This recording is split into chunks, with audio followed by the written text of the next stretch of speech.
a friend of mine who sets up at flea markets and sells used merchandise, and he also sells a few used TVs for me.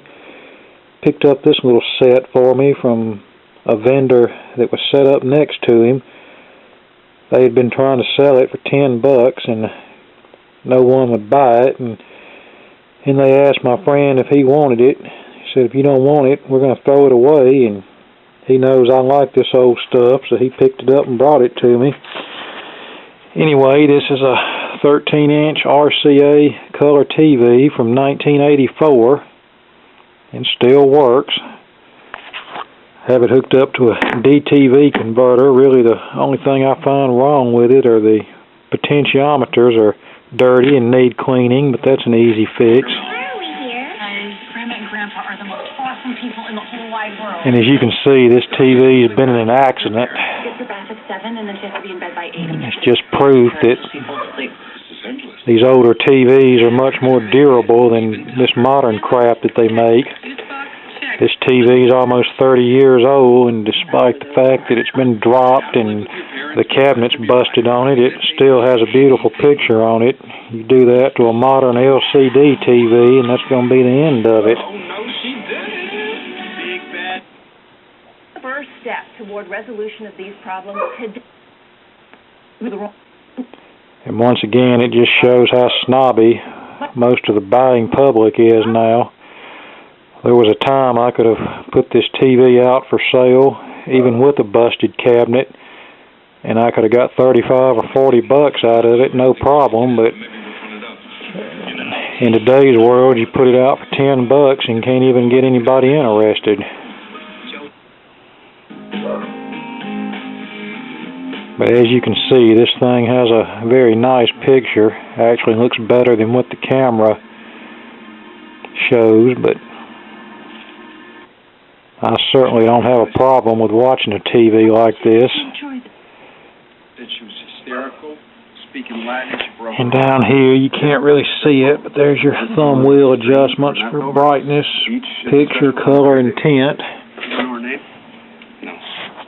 Here's our all-phone volume knob, AFT switch, channel selectors. Okay, let's open this up and see what chassis is in it. And here's the model information, manufactured September 1984, and this is a model EKR330W. And now we'll remove the back cover and see what's under the hood. And here's the inside of the TV showing the chassis.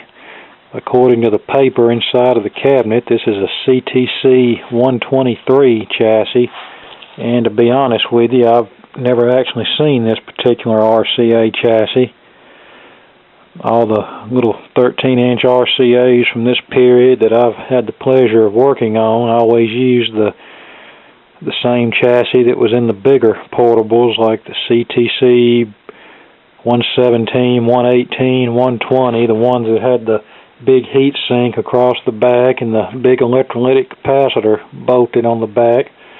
So I'm not familiar with this chassis, and I can tell by how tight the cabinet back screws were that this set had never been cracked open. So it's another testimony to how well built these older TVs were.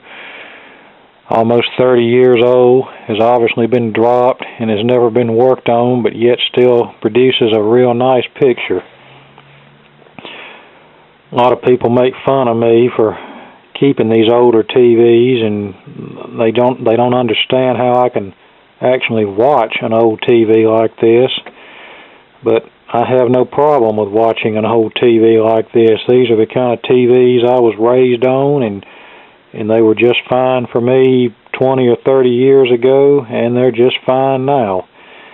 And besides, when everybody else's high-dollar LCD and plasma TVs have long since bit the dust and they're on their fourth TV, I'll still be watching these old, reliable televisions. Okay, there you go, my latest find, my 1984 13-inch RCA color TV that's physically seen better days, but yet still works just fine. Okay, thanks for watching, and more boring stuff to come later.